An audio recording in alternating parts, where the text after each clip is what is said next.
يا هلا يا هلا يا هلا يا هلا يا هلا يا هلا يا هلا يا هلا يا هلا يا هلا يا هلا حن قلبي على جمعة الخير هلا حن قلبي على جمعة الخير هلا يا هلا ويا هلا ويا هلا ويا هلا يا هلا ويا هلا ويا Bismillah ar-Rahman ar-Rahim. Assalamu alaikum and welcome to this gorgeous Saturday morning. We're once again back with you talking about all the type of things you want to hear about. So today we have in studio Dr. Arien van der Merwe. She is going to talk to us about integrative health. She comes from a medical background. She is a qualified medical practitioner, but somewhere along the line she decided that she needs to further her scope, and she has now gone into integrative medicine. So let's welcome the lovely Dr. Arien van der Merwe to the show. Morning, welcome to the program. Good morning. It's really good to be here. Yes. Lovely to have you here, and I was telling you off air just now that I'd be most comfortable coming to you for a consult because you have the medical background and you've now branched out into integrative medicine. Why did you go that route? Yes, it's been a while. It's been like 22 years ago when I got really a bit frustrated, and it was unsatisfactory to just practice medicine the way I was taught to do it, because something within me told me it's not about sitting there and giving a script and just talking superficially with the patient across from me. So through various circumstances, I started studying and reading up about what else is there, because we are not just this bundle of physical symptoms. There must be something deeper.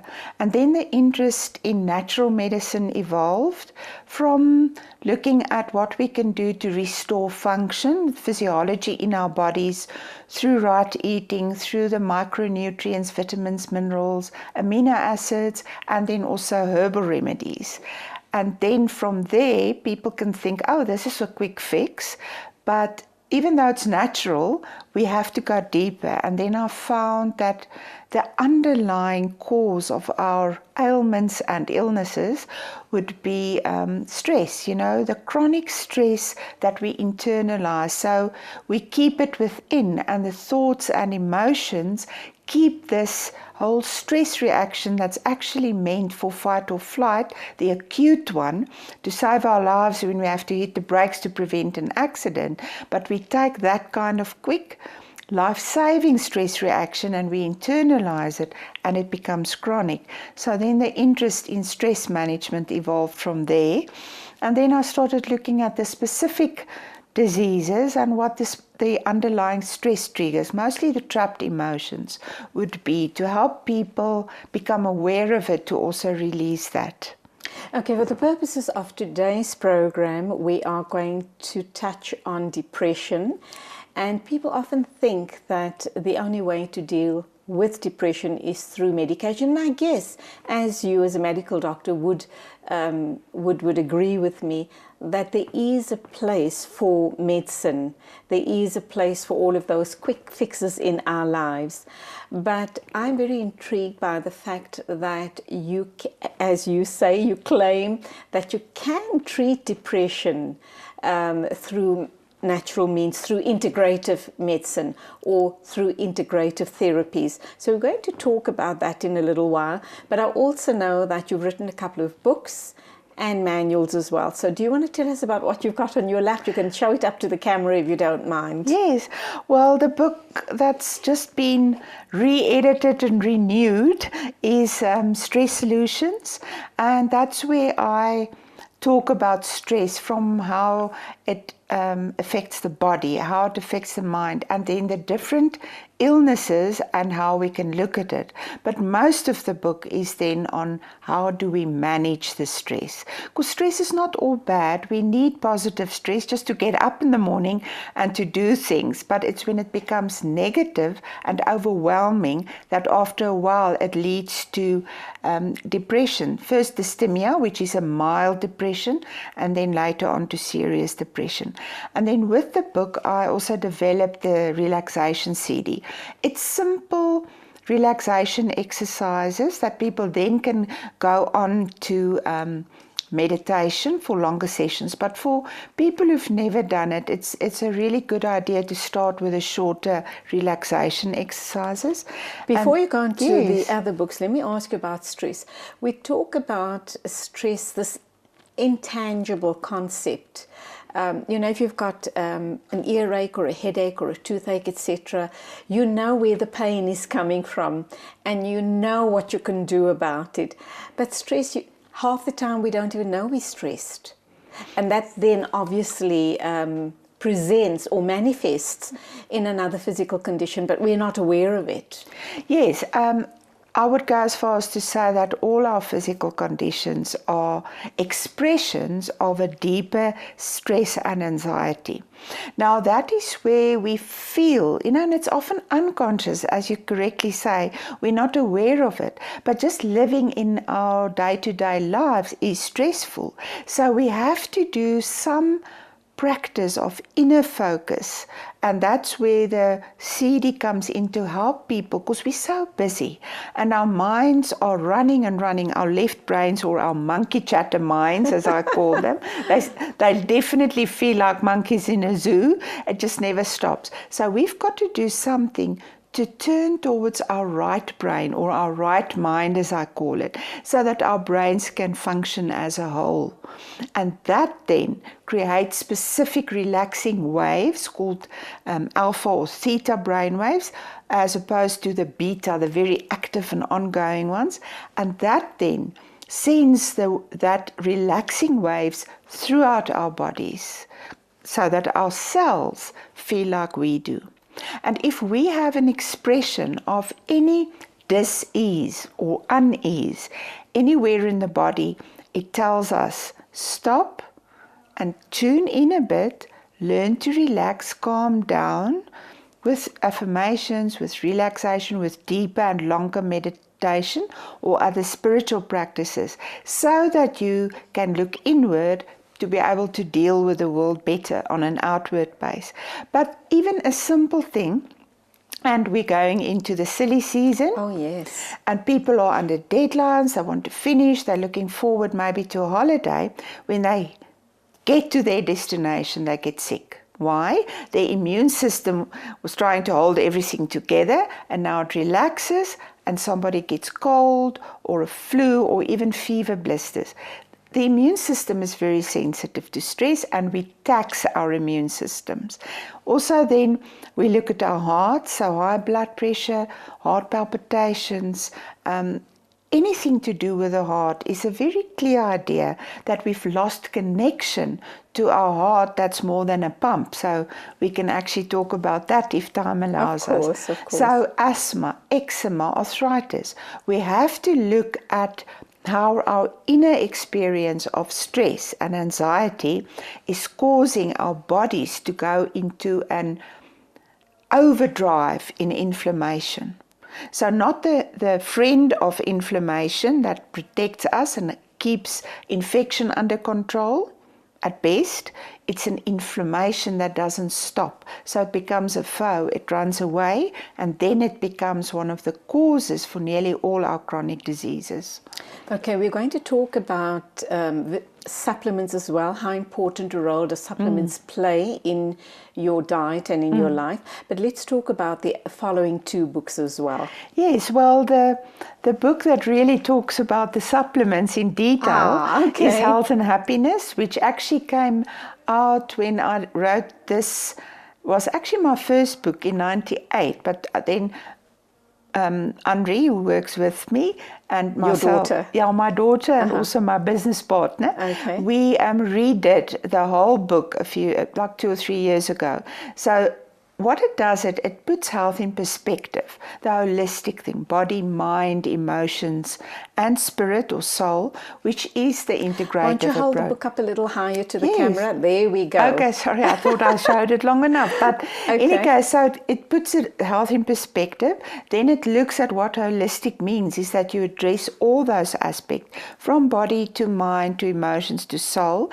And then it carries on for what micronutrients, not necessarily supplements, but specific micronutrients. Now, those micro means we need it in small quantities all the time and every day, and that's our vitamins, minerals, amino acids, bioflavonoids, which are the color pigments in fruit and veggies. That's why we need to eat that, and if we don't eat enough of that every day, we need to supplement. Okay, let's hold that thought. I also want to ask you about people. Let me just ask you the question anyway, and you can think about the answer and respond after the ad break. You find a lot of people, we live in a very high stress environment, and they eat a relatively balanced diet, but still continue taking multivitamins on a daily basis, a multivitamin supplement, and possibly even other supplements. Is that a good idea? Very especially people who do heavy duty work. But please respond after the ad break. Good. I'm talking to Dr. Aryan van der Merwe. She is a medical practitioner, but she's also branched out, and she's now into integrative medicine. And I just told her off air now, she's definitely the type of person I would want to go to if there was something wrong with me, because I know that she's going to look at me holistically and hopefully heal me in a very short space of time. Do stay with us. Let's take our first ad break.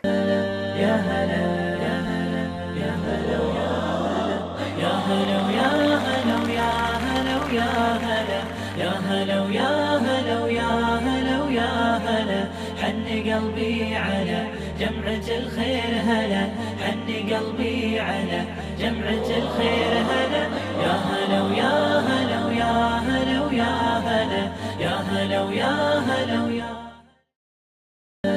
يا هلا يا هلا يا هلا ويا هلا، يا هلا ويا هلا ويا هلا ويا هلا، يا هلا ويا هلا ويا هلا ويا هلا، حني قلبي على جمعة الخير هلا، حني قلبي على جمعة الخير هلا، يا هلا ويا هلا ويا هلا ويا هلا، يا هلا ويا هلا ويا.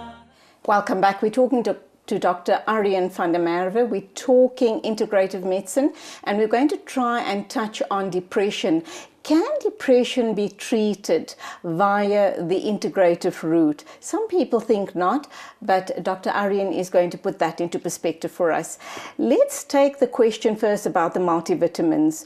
We know that we in very polluted environments, polluted spaces, and even though we believe we're eating pretty balanced diets and we're doing heavy duty work, do you think that the multivitamins will be aiding us in leading a better quality of life?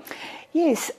What I want to distinguish is a multivitamin, a synthetic one, is not such a good idea, but an antioxidant that's comprehensive and made from natural food stuff is better. Now, the reason why we need supplements is literally to supplement a healthy eating plan or a diet. So ideally we should have 5 to 9 portions of fruit and veggies every day. We don't. And we don't. So rather than stressing about it, because as you rightly said, stress, internal stress and external stress, just getting from home to work, creates a lot of demands on the body. It's very intensive. And what drives our cells are the biochemical reactions, the enzymes that have to work very hard to keep the engine going. Now, if we don't take in enough, the enzymes become sluggish and lazy, and we become sluggish and tired and sick, literally. So we eat as healthy as we can with nuts and seeds and the fruit and veggies, but then we supplement it. I call it a health insurance premium that we take out by then. And I would recommend, and that's also what my book Health and Happiness is about, that we need 3 things. Most of us, that's our maintenance. And if we talk about depression or heart health, we would need the same basic 3. And then I would add, for instance, a herbal remedy to supplement even that. But the basic 3, the first one is an antioxidant rather than a multivitamin. Why am I saying that? There are multivitamins in there and minerals, combined but high dosage of vitamin Bs that you don't find in a multivitamin. In an antioxidant, you can distinguish the quality by the quantity of your vitamin B complex, then combined with your normal antioxidant vitamins. Now, antioxidant means it neutralizes the superoxide, the abnormal free radical oxygen molecules that forms in the cell during metabolism. And the more stressed and the more rushed and the more exercise we do, competitive, the more free radicals we have, and our own enzymes can't neutralize them anymore. So we support them with a really good antioxidant, with the vitamin A and C and E, your bioflavonoids, and then herbs like ginkgo biloba and ashwagandha, and then we add to that your B complex, B1, 2, 3, 5, and 6, at least 20 to 40 milligram per day of each. I'm emphasizing that because if people compare it, they can see what you would find in the normal ones. Then it must have folic acid or vitamin B9, biotin, inositol, coenzyme Q10, quercetin. There's a whole list of very necessary. And you find that all on the package, it's all listed on the package. Yeah, and you should find all of what I've said in one supplement, right. a natural nutritional supplement made from natural food or fruit or plants. The second one we all need is calcium plus magnesium in an amino acid. Now, amino acids are the building blocks of protein. So to the body, if a mineral is bonded to an amino acid, to the body it's like food. So it absorbs it, it's bioavailable so the cells can use it. And the two must be together, because I hear a lot of people, wherever I go or where I do training, they're taking magnesium. It's not good to take it on its own. It's got to be in the right ratio with calcium, because the two work together in everything that goes on in the body. Every single cell needs calcium, magnesium across the membrane. What about someone who's suffering from osteoporosis or who is osteopenic? Do they then need to up their calcium intake? Yes, we all need it, because it's difficult to get enough calcium and magnesium for our daily needs just through the food we eat. We actually, what osteopenia or osteoporosis actually would mean, because calcium and magnesium is so important for everything in the body, if you don't take in enough, the body gets it from the bones, and that's then osteoporosis. You get the brittle bones. And then I just want to add, it must be with vitamin C and a bit of vitamin D, which is good because nearly everyone's got vitamin D deficiency these days, even in our sunny country. Because we're scared of sunlight. So we need sun exposure early morning, late afternoon, but then to supplement with a bit of vitamin D. And then the last one would be our fish oil, the omega-3s. If you eat enough fish, like 3-4 times a week, you don't need it. Otherwise, you need to supplement. And then the other one is omega-6. You don't need to supplement. Those are found in plant oils, and we get enough through our healthy diet. So that would come to us in the form of a flaxseed, am I right? No. Is that I'm different? glad you're saying that, not flaxseed. What does flaxseed do? Flaxseed has got omega-3s, but it still has to be converted to EPA, which is eicosapentaenoic acid, and DHA, which is docosahexaenoic acid. Those two are the important omega-3s. From fish oil, you get that directly. Through flaxseed, it's got to go through different enzymes before it gets there, and often those enzymes are sluggish.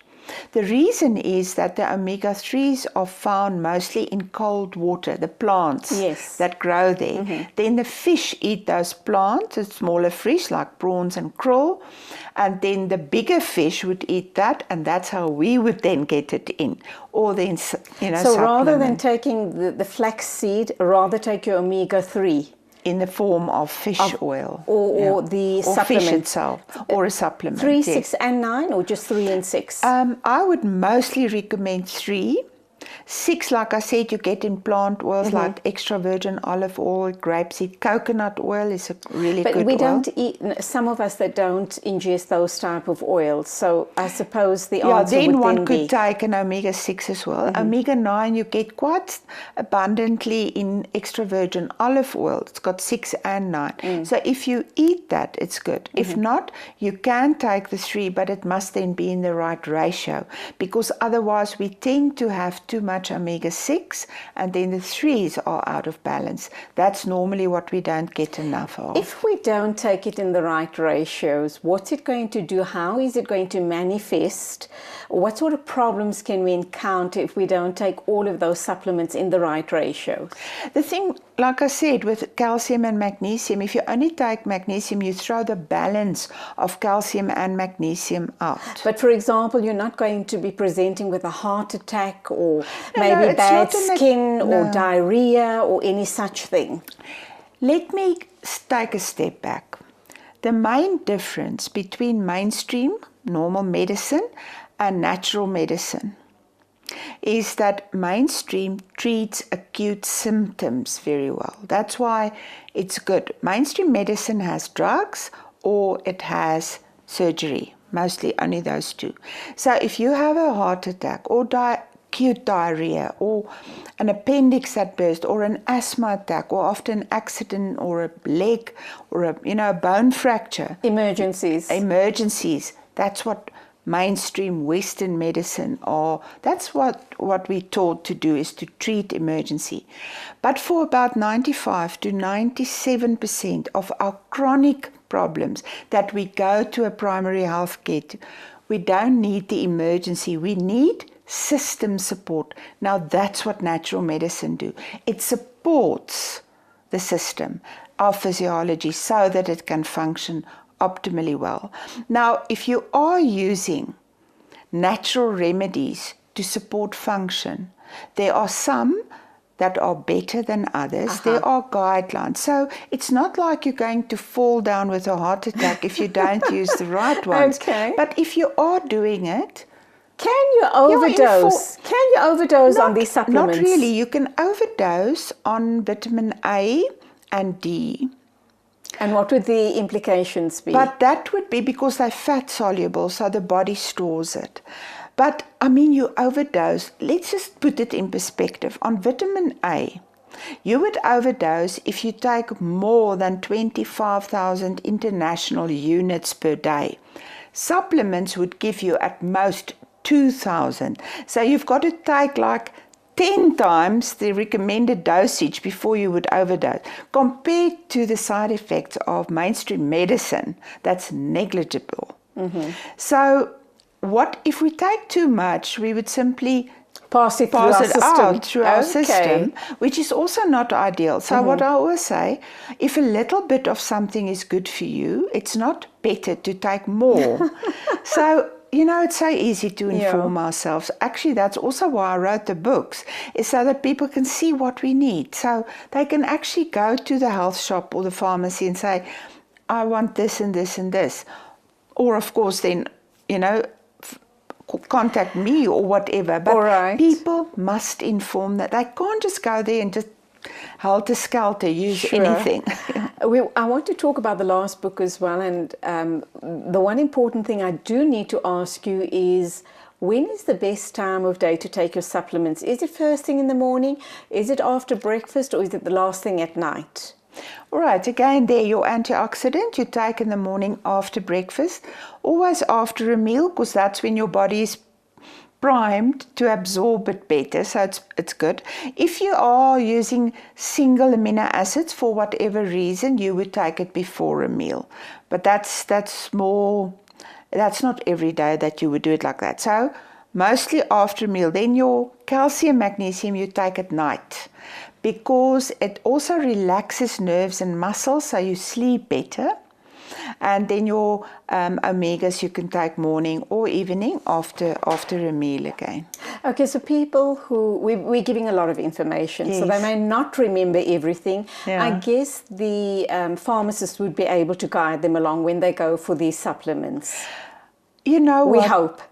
Yeah, it's not always true. But people can go onto the internet, they can go to my website, because it's see what I've spoken about is there.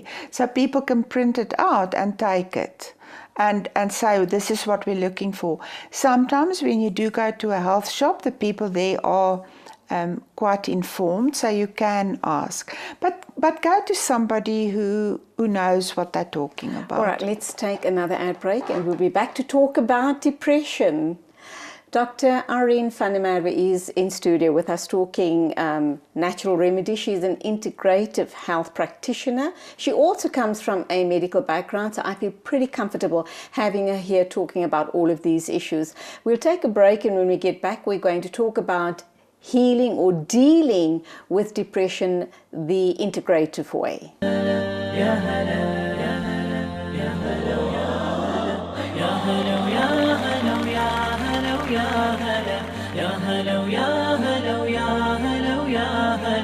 حن قلبي على جمعة الخير هلا حن قلبي على جمعة الخير هلا يا هلا ويا هلا ويا هلا ويا هلا يا هلا ويا هلا ويا يا هلا يا هلا يا هلا ويا هلا يا هلا ويا هلا ويا هلا ويا هلا يا هلا ويا هلا ويا هلا ويا هلا حن قلبي على جمعة الخير هلا حن قلبي على جمعة الخير هلا يا هلا ويا هلا ويا هلا ويا هلا يا هلا ويا هلا ويا. And we're going to be wrapping up now with Dr. Irene van der Merwe, and we're going to be talking about what I set out to address this morning on the show, and that is depression. We've just come out of Mental Health Awareness Month, and we do know that people who are depressed are given allopathic medication. Dr. Irene says that it is not always necessary. Depending on how depressed you are, this can be addressed via the healthy or the alternative route. So that's good news, isn't it? Because with every pill that you pop, there's a side effect. Yes, that's mostly the challenge with mainstream medicine. And also, there's really a lot of research coming out that actually says it's not all that effective. The reason being that our neurotransmitters, our messenger molecules, it's always said that there's not enough serotonin. So most of the antidepressants are selective serotonin reuptake inhibitors or SSRIs.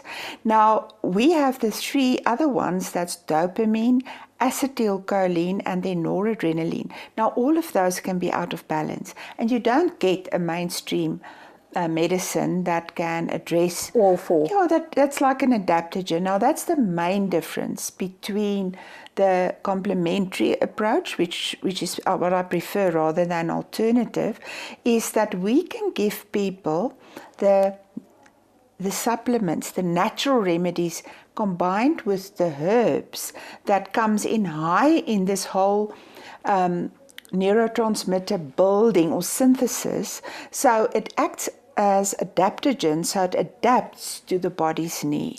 Now, Irene, there is this perception out there that if you go the allopathic route, you get almost instant results. And when you go the natural route, it takes that much longer for you to start healing and getting better. Do you agree with that or not? That's completely the wrong information. Allopathic or mainstream medicine takes quite a while to work. Anybody who prescribes it will tell the patient you will not feel the results 3-4 weeks, maybe even longer. Now, natural medicine would also take a while because that's got to go into the tissue to be able to make those neurotransmitters. What I have to say is that mainstream and natural cannot be used together except with one herb, and that's ginkgo biloba. That's a safe one. But many people say we want to use St. John's wort or Hypericum perforatum, which is the most well-known one. You cannot use it with mainstream because then the mainstream becomes too strong and we get what's often called serotonin syndrome, which can be dangerous. So what I do is I help people taper their mainstream over a period, even 2 or 3 months, depending on how long they've been using it. And then in between, they can start using, like I said before, an antioxidant with high B complex, but then added to that ginkgo biloba to give them support throughout the tapering. And then gradually they can just use natural. But very important, you cannot get the idea that whether using the herbs or the vitamins or mainstream is all you need to do. We have to look deeper. What else do we need to do to fight depression the natural way? Yeah, I would rather say manage it rather than fight, because there's already, now the thing is with depression, it's actually energy, negative energy, often guilt and anger turned inwards to the self. And that's where we have to look at helping people do that connection to their higher self, their deeper self, and live from there, not from putting all their attention outside in the world and wanting things to be different than they are. Because the more you resist, the more that energy, the negative energy, turns inward. Is it about making peace with your situation? Because I'm thinking now you're talking anger, you're talking anxiety, you're talking high stress levels, etc. And we, all of this is being turned inwards. If we make peace with whatever our situation is in life, and I know it's a process, you need to go through a process, you make peace with whatever it is, and you start and you just, positive affirmations and stuff like that. Do you think, and then in conjunction with all of that, the natural remedies, do you think you can hopefully come to have a quicker outcome, a better outcome? What I really want to emphasize is that with depression, I go, like I've done before, showed it on TV, it's a health a health coaching process. There are no quick fixes. And people think with mainstream it's a quick fix. In the case of depression, it isn't. So we have to go on a journey towards our inner being to understand that peace and love is our natural state. That's the core of us.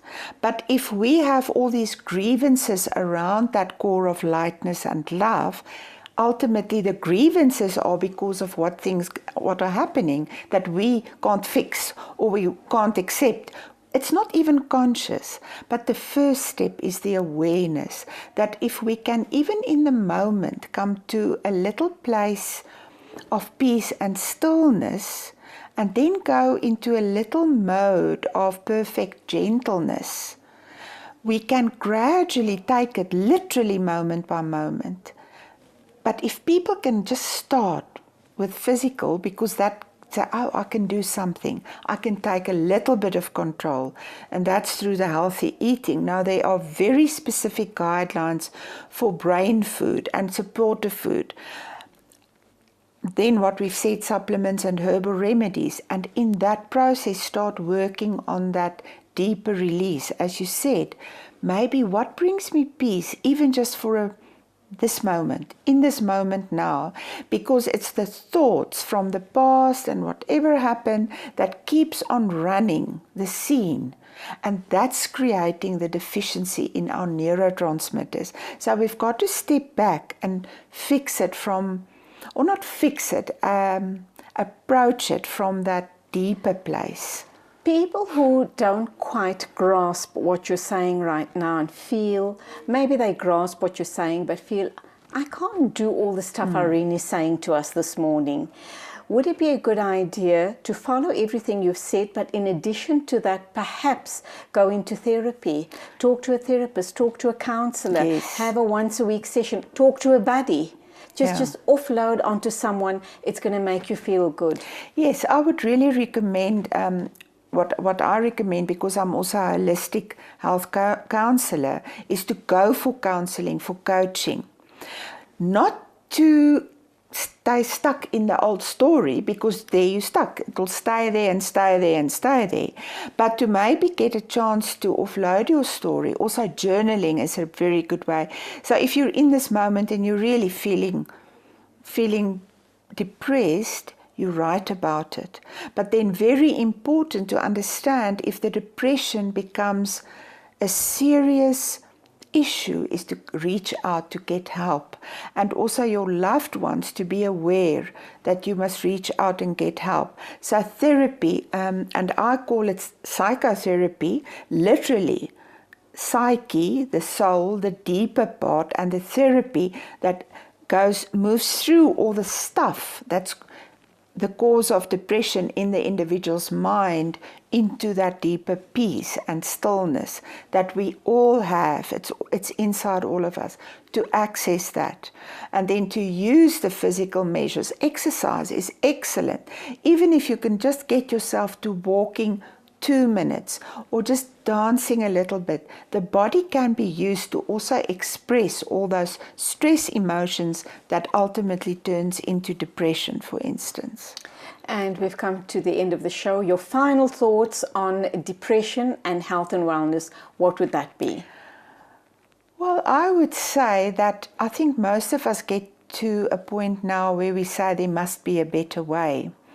And that better way to me is literally what I'm saying from my heart to yours, is to find time every day just to connect, just to go into to be sort of enfolded by love and peace and the stillness, so that we can then, even if it's just little moments of peace, that we actually feel and build on that. And be mindful of the feeling, that feeling of peace. Yes, the mindfulness is very important, because we go unconscious and our emotions take us on a wild track.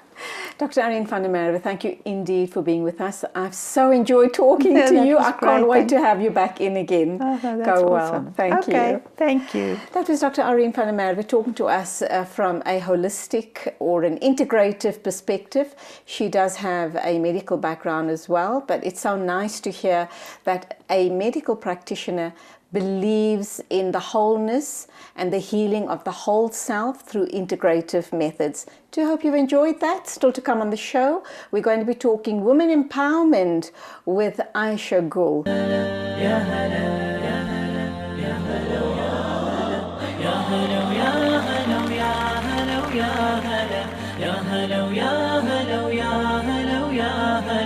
حني قلبي على جمعة الخير هلا حني قلبي على جمعة الخير هلا يا هلا ويا هلا ويا هلا ويا هلا يا هلا ويا هلا ويا يا هلا يا هلا يا هلا ويا هلا يا هلا ويا هلا ويا هلا ويا هلا يا هلا ويا هلا ويا هلا ويا هلا حني قلبي على جمعة الخير هلا حني قلبي على جمعة الخير هلا يا هلا ويا هلا ويا هلا ويا هلا يا هلا ويا هلا ويا Bismillah ar-Rahman ar-Rahim. Welcome back. And from one dynamic woman, that was Dr. Aryan van der Merwe, we go to another dynamic woman. And this time she hails all the way from Turkey. Her name is Aisha Gul Ergul. She's with the Turkish Harmony Institute, and she's going to tell us what is it that they are doing here in South Africa, how they're touching the lives of women in South Africa. Aisha Gul, Assalamu alaikum. Welcome to the program. Wa alaikum salam. Lovely to have you here. Before we start talking about the Turquoise Institute, tell us a little bit about yourself. I know you taught, you're a teacher, you come from a teaching background, but you're also busy with your PhD at the moment. That's right, that's right. I'm Aisha Gul. I came to South Africa in 2005, so I've been living in South Africa for more than 12 years now. And you love it, don't you? I love it, yeah. I count it as my home now, because, you know, I got married and all my marriage life was here, and I got my 2 kids here, so it's like home. So since 2005, I have been in South Africa. I came here as a teacher, as an English teacher. I taught different subjects here in South African schools. schools. Then I finished my master's while I was still teaching. And from 2010, I have been volunteering for Turquoise as well as a director for the Women Platform. Then I stopped teaching when I started my PhD. I'm still busy with my PhD, and Turquoise Harmony Institute also is my other part of life. And the last 1 year also I opened a small business with my friend. So it's multi-dimensional life. Very busy. Yeah, multi-dimensional. So tell us, what's your doctorate all about? Your PhD? It is like a continuation of my master's. In my master's, I looked at the Turkish immigrant children in the schools, South African schools, and their adaptation and language learning experiences.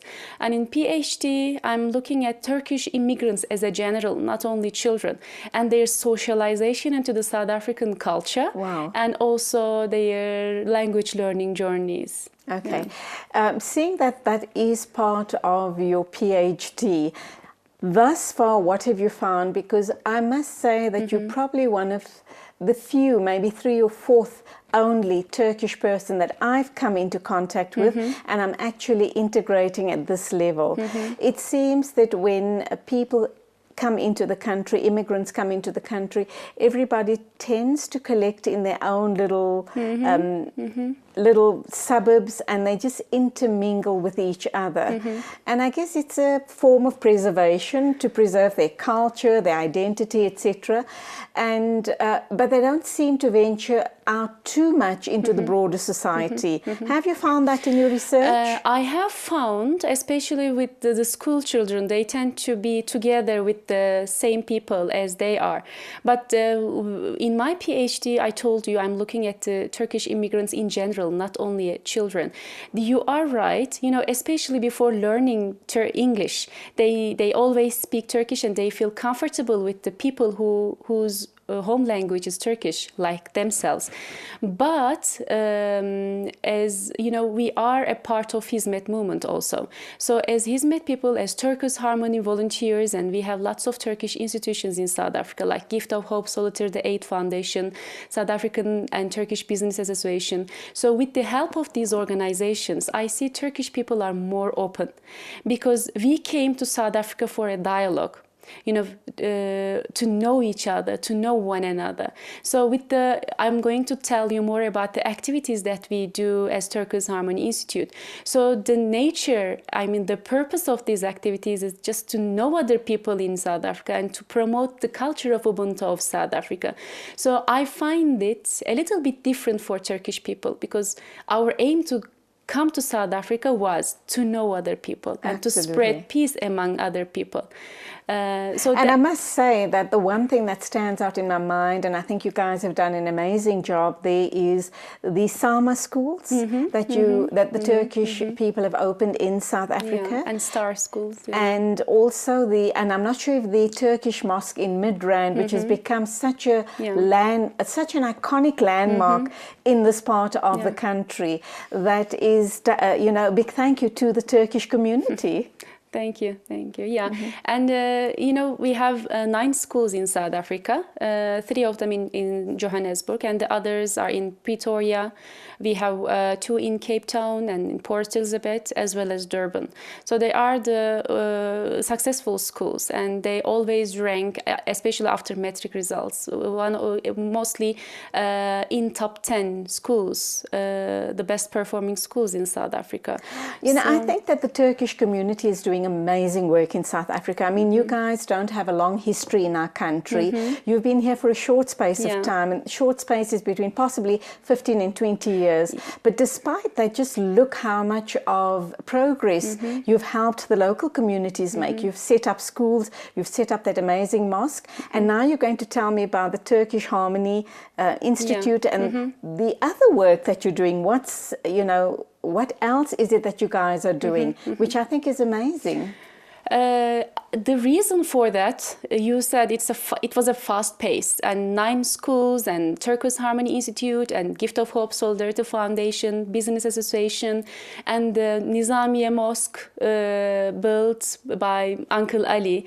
So it was really a fast pace, but it's not only in South Africa. You know, it's this movement started, the Hizmet movement started in Turkey 40, 50 years ago, and it started in Turkey with the schools promoting education and educating the young minds, not only with the scientific knowledge, but universal values, also Islamic values. So it started in Turkey, so we had a little bit of experience. So after the 70s, 80s, the institutions started to open up around the globe. It's not only in South Africa, more than 100 countries, the schools and institutions. Wow. So it is that share of experience among our volunteers around the world. That's why it was a bit fast in South Africa, because it happened before in another country, started in Turkey, but it happened before in United States, in South America, in Europe, in Middle Asia, in other African countries. That was and it worked so well in other countries that you've just come to South Africa and other countries and just replicated a model that's working really, really well. Yeah, that's right. That is amazing. Obviously, this, I'm sure from your perspective and the rest of the organization, it's really about dawah as well. Dawah work, propagating Islam, alhamdulillah. Alhamdulillah. You know, in Turkey, the movement started when it's such a time that the leftists were killing the rightists. You know, my own people were killing my own people. Maybe I was still a baby. Maybe I wasn't born yet. So with the inspiration just because they have different ideologies. That's right. With the inspirations of Fethullah Gülen, he just opened up, inspired people, the business people, to open up schools so that we can educate the young people. We can plant the seeds of humanity. We are not leftists, rightists. We are not Christians, Muslims. We are humans before everything. So the school started like that. So, you know, and that was the dawah, you know, to plant the seeds of Islam in the young people's hearts also. But around the globe, we have schools and institutions in Muslim schools, but we have also institutions, and I mean the Muslim countries, but we have institutions in the Christian countries also, and we also work very well with them. But in terms of it's not like a, you know, missionary activity, but we have, for example, Horizon School, a secular school in Turffontein, and it is a matter of teaching them the universal values, respecting parents, honesty, and valuing one another, and Ubuntu, those kind of things also. MashaAllah. Are you going beyond schools? Are you now hoping to perhaps go into tertiary environments? Because, you know, when you teach a community, if you impart knowledge on them, you're actually growing an entire nation. And if you've got a well-educated youth, you're going to have well-educated, thought-provoking leaders. That was how it started. Alhamdulillah. You're right. Alhamdulillah. All right, let's take an ad break. We'll get back to you and talk now about the Turkish Harmony Institute. Ayşe Gül Ergul is my guest on the show this morning, and I met her a short while ago, and she, in passing, told me a little bit about the Harmony Institute. But now, while she's sitting here with me in the studio and unpacking everything, all I can say is that she's wowed me. I am so amazed and so in admiration of this movement. Alhamdulillah, may they continue touching our lives in a positive way.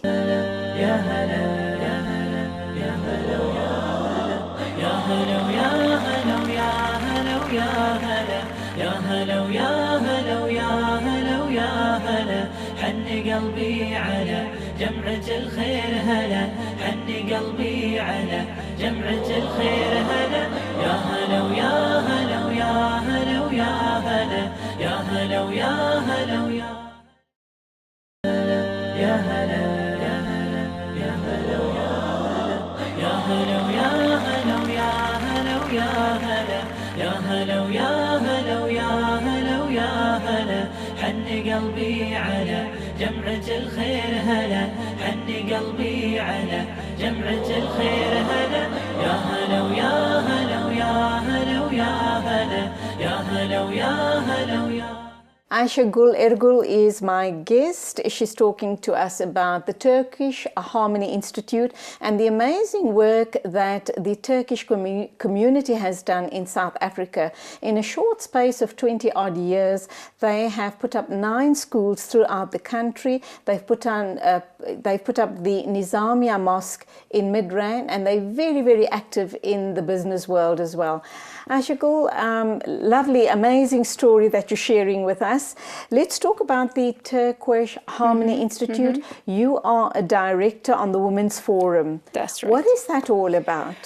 Turkish Harmony Institute was established in South Africa in 2006 as an interfaith foundation of South Africa. Interfaith Mashallah. Foundation of South Africa. But since 2009, we use the name Turquoise. It started as an interfaith foundation, but now after that we realized that we have different walks also, like we have to be intercultural, we have to be interracial, we have to be interreligious. So we just changed our dimension from only interfaith to intercultural. So since 2009, we call ourselves as Turquoise Harmony Institute. Turquoise is the color of a gemstone originated in Turkey, and it's a very valuable gemstone. And also the color of turquoise represents the peace, harmony, it's so calming love, when you look joy. at it. Yeah, it's calming. So the gemstone is originated in Turkey, but now it's imported all over the world. So this organization, this institute, it's a reality that it was established by Turkish people, but it is a South African NGO who are welcoming people from all walks of life. We have an advisor board members that we come together on a regular basis, and we discuss our activities, and we discuss what we can do to help and to promote the women empowerment and the cultural harmony in South. And let's talk about actual projects that you have undertaken as the Turquoise Women's Platform. Let me tell you a little bit about our Turquoise. We not only a women organization, it's a Turquoise Harmony Institute, and we are representing the women platform. So we have, let me tell you about our activities. Every year we organize Ubuntu Awards and Ubuntu Lecture that we invite different people so that we may share our stories. So some of our award recipients, for example, Desmond Tutu was there, and Ahmet Katrada was there. The late Ahmet Katrada was there, and Ella Gandhi was there, Adam Habib was there, and also Leanne Schuster was one of the award recipients also. Yeah. Okay. And we also every year during Ramadan we organize friendship and dialogue iftars. Mashallah. That we invite. It was an open invitation that we sent emails and invitations to everyone, and we organize sister families. How would you know how many people to cater for? You know what? It was scheduled so nicely. So, for example, we spread a form, and whoever is willing to have an iftar dinner with a Turkish family, with a Muslim family, they just it's not an open forum. You go to a specific family. Yeah. So they fill in the form. They said we are that number of people in my family, and I live in that area. So we just match the families. Okay. And then I think the past Ramadan and the previous Ramadan, we did that, and we made very good friends. It wasn't only Muslim families. Lots of Muslim families also were willing to taste some Turkish food on the iftar table, but different Christian families from the white backgrounds, from the African background. So it was such a nice initiative. And we, on a regular basis, we just carry on our friendship also. We invite them, and then they call us. It was a nice initiative. So it's about breaking down barriers and stereotypes. Right. That's right, because this unity, the xenophobia problem is actually our real problem. So that we know that we can eat at a Muslim house. Ramadan is something about sharing, and we know about this now. And Muslims is not terrorists. I visited their house. I had their their food. And it is like breaking the prejudices, you know, among people. And also we organize Turkey trips and international trips, not only Turkey trips, educational and cultural trips, that we go and see the monuments, but not only the monuments, that we go in the Turkish homes, have breakfast, have lunch with them, and making new friends with them. And also we organize coffee nights with a different theme each time. Let me give you one example. For example, on the 10th of Ashura, it was an important time for the Muslims. And it's a Turkish culture that we make in Turkey.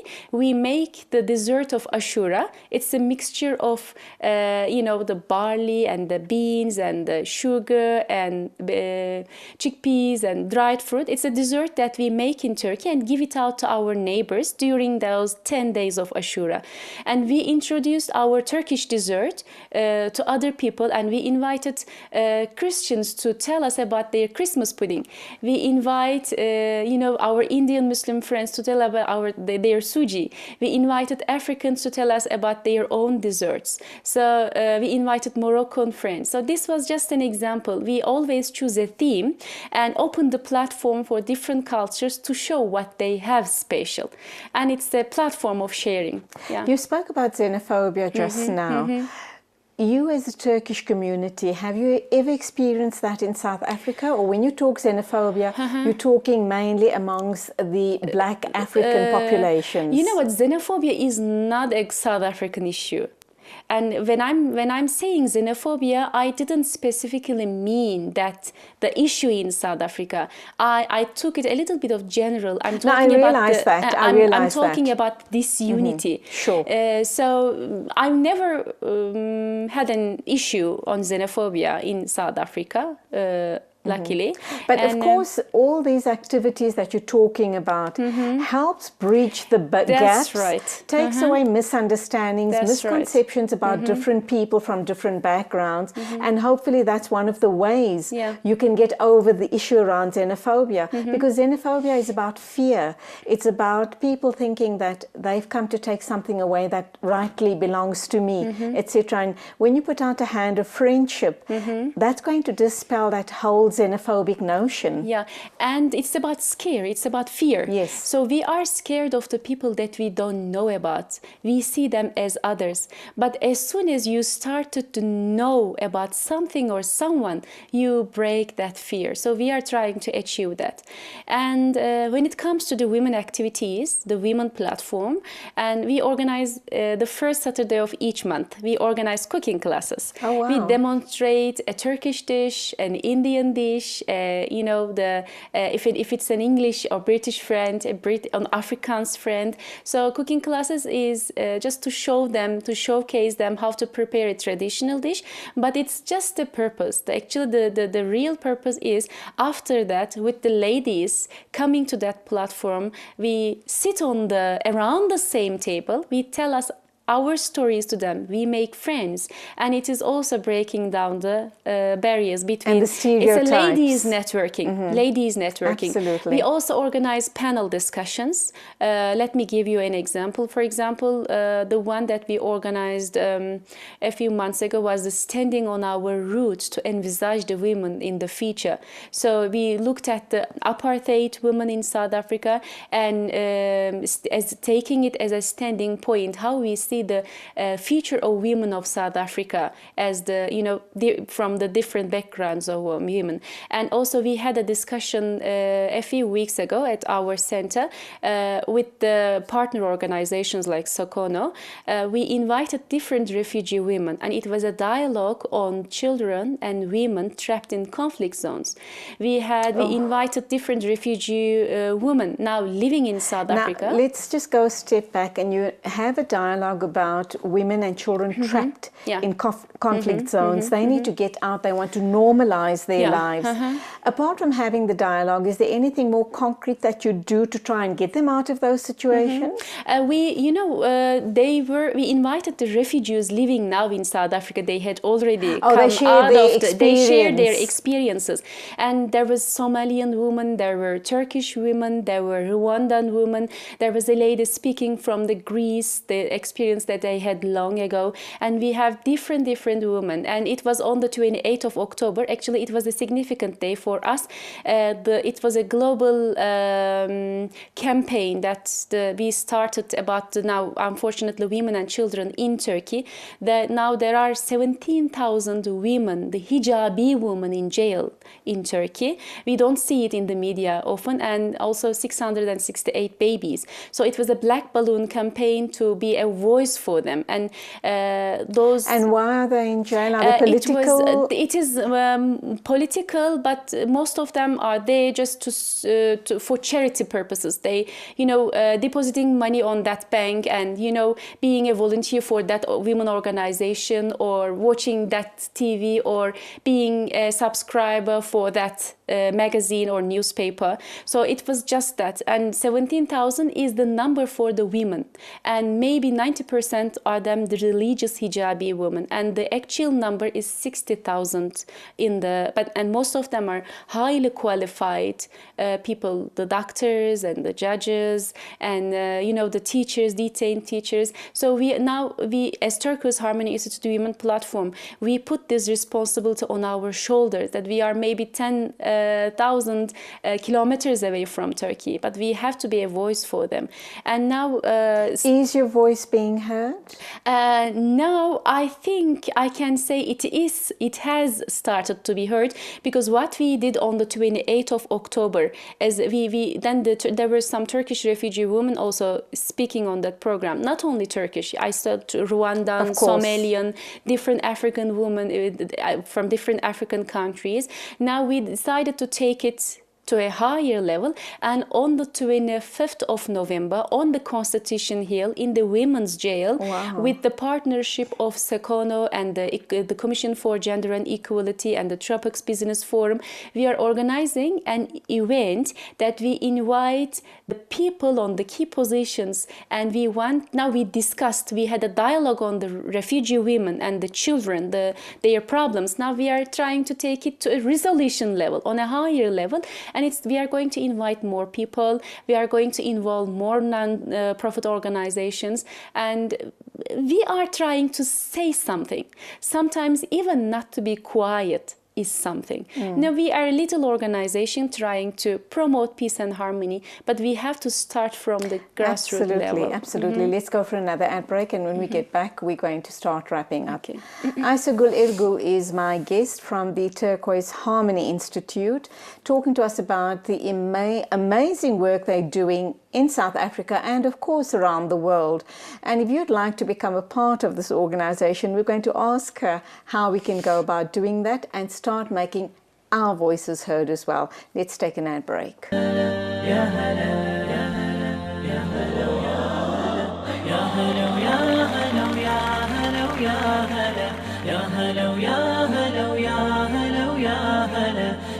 قلبي على جمعة الخير هلا، حني قلبي على جمعة الخير هلا، يا هلا ويا هلا ويا هلا ويا هلا، يا هلا ويا هلا ويا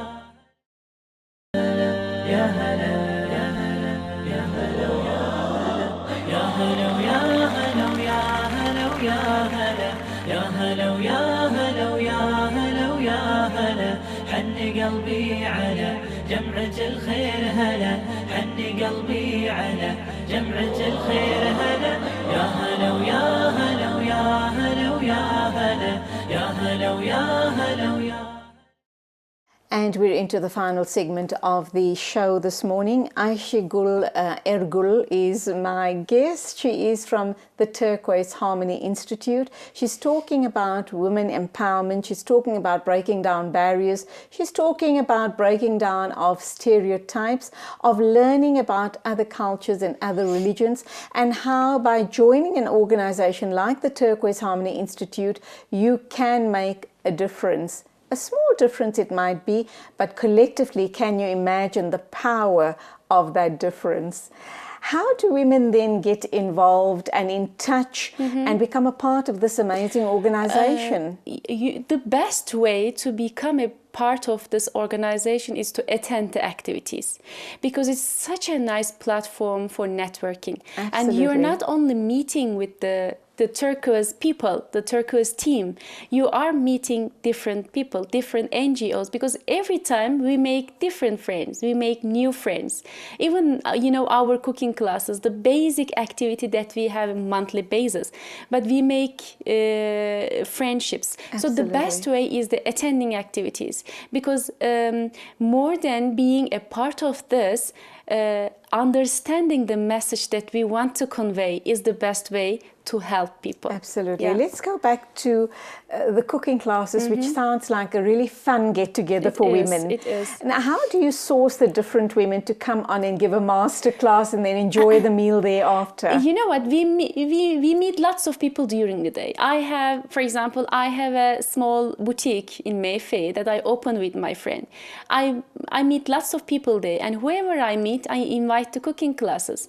And at university also, I invite my friends, and my friends, the other Turkish ladies or the Turkish volunteers in the market, in the gym, wherever they go, we make friends and we invite them to our activities, because to make them aware that there are different ladies also out there to network. And every interaction we have, we're learning something.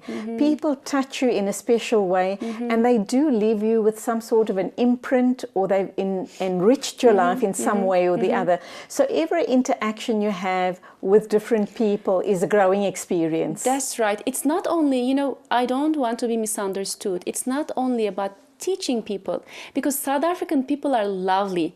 For me, for example, as an immigrant who came to South Africa 13 years ago, if I want to love this country, first I have to love the people.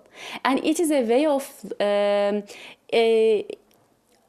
communicating with the local people here. The Turkish women here, remember the question that you first asked me, you know, normally the communities, the immigrant communities are stuck in their small communities. Very close. Those kind of activities, we invite Turkish women and we invite other women. It is also, as you know, helps us as Turkish immigrants to know the South African culture, to know more about the South African people, so that we can feel that this is also our country. Absolutely. So, how do people then subscribe, or you obviously have a website? We also it's www.turquoise.org.za. So if you want to be a part of it, or you can just we can add your email address to database, and you will be getting the notifications for each activity that we have. You can just email to info@turquoise.org.za, or just directly to me a.ergül@turquoise.org.za. So there's not much, you know, that the official diplomatic subscription thing. It's because this you is make it easy. That's There's right. no This barrier is a to non-profit entry. organization. This is a non-governmental organization. We are not talking about the procedures and the paperwork. We just want people to be involved. Wonderful, and get to know each other. That's right. But going forward, Aisha Gul, are you perhaps planning on taking this to another level, growing this platform to another level, where you can become more involved in perhaps uplifting communities? Look, I know you're doing amazing work through your schools and through the Nizamiya Masjid. I know you are doing, that's the best way that one can penetrate into a society. But are there other platforms or other projects that you are hoping to get involved in? Now, let me tell, we have many projects that we come together with our team and brainstorm, but to be concrete, I want to just give you an example. We are starting an educational project the beginning of 2018. I told you there are lots of refugee women, the highly qualified women in South Africa, and most of them know English. We have teachers, the maths teachers, science teachers, English teachers. Now, and not only the refugee women, but also with the help of the South African women. The locals. We are the locals, of course, the locals. We are starting an educational program. And we are going to choose a township school, a disadvantaged schools, that the people, the students need food, as well as the knowledge. And we are planning to provide them weekend classes. You know, maybe we can start with every month, the second Saturday of each month, for example. We are going to, as our team, we are going to go to the school, and we are going to go with our food as well as with our math teacher, English teacher, social science teacher, and natural science teacher. Wow. And also, it not only that knowledge, and we are going to, our school is not clear yet. We have a few schools that want to be a part of this project. As soon as we choose the right school, of course we are going to do it with communicating the teachers. For example, certain students are missing some information in the subject area. It's bilateral, one-to-one. Also, again, cooperating with the teacher, the exam time, revising what they did in the class.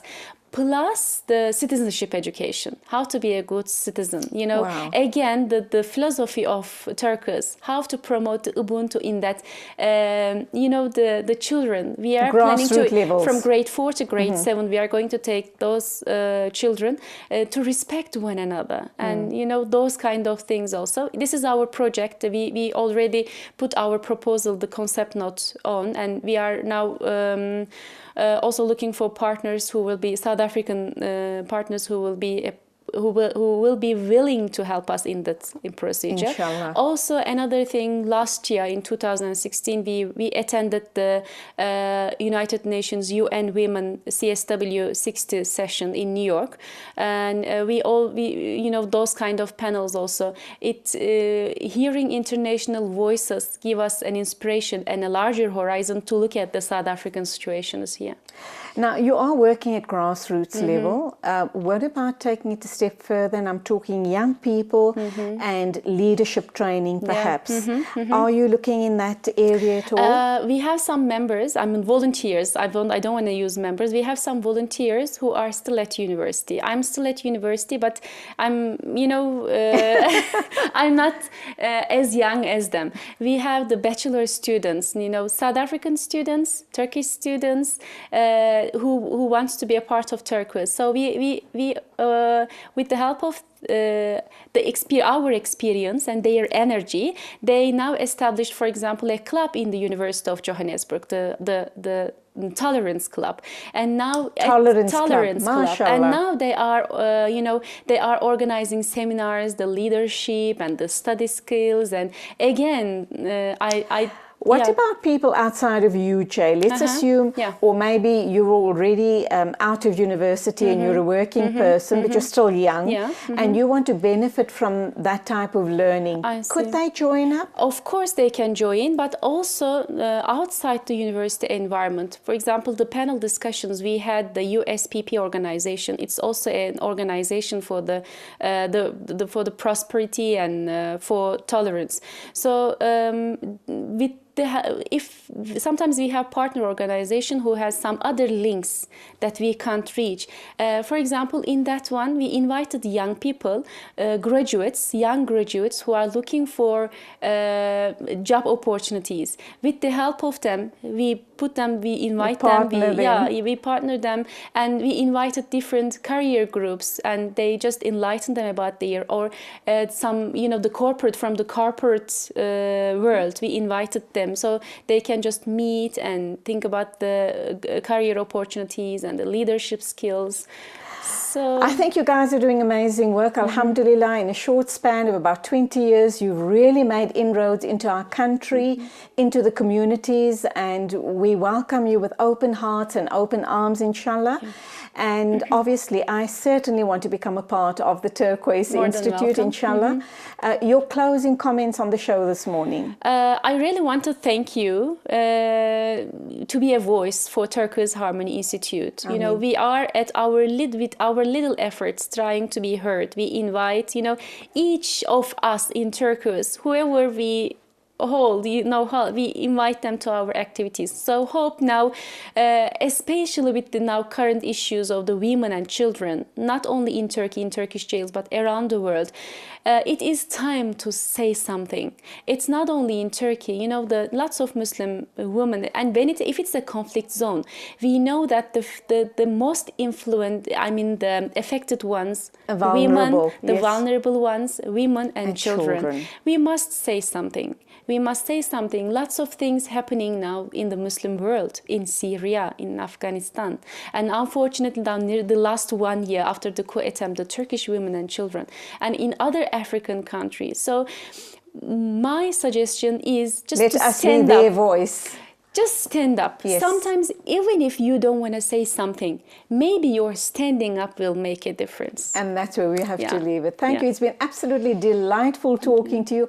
I've truly learned so much about the amazing work you guys are doing. And I have no doubt lots and lots of young people watching us this morning are definitely going to become a part of your institution. Thank you. Assalamu alaikum to you. Salam. And that then brings us to the end of the show this morning. Thank you for being keeping us company, rather. We do hope you've enjoyed the show as much as we've enjoyed your company. Until the next time, as always, it is Assalamu alaikum and Khud Hafiz from me, Julie Alli. Ya hala, ya hala, ya hala, ya hala, ya hala, ya hala, ya hala, ya hala, ya hala. يا هلا ويا هلا ويا هلا ويا هلا حن قلبي على جمعة الخير هلا حن قلبي على جمعة الخير هلا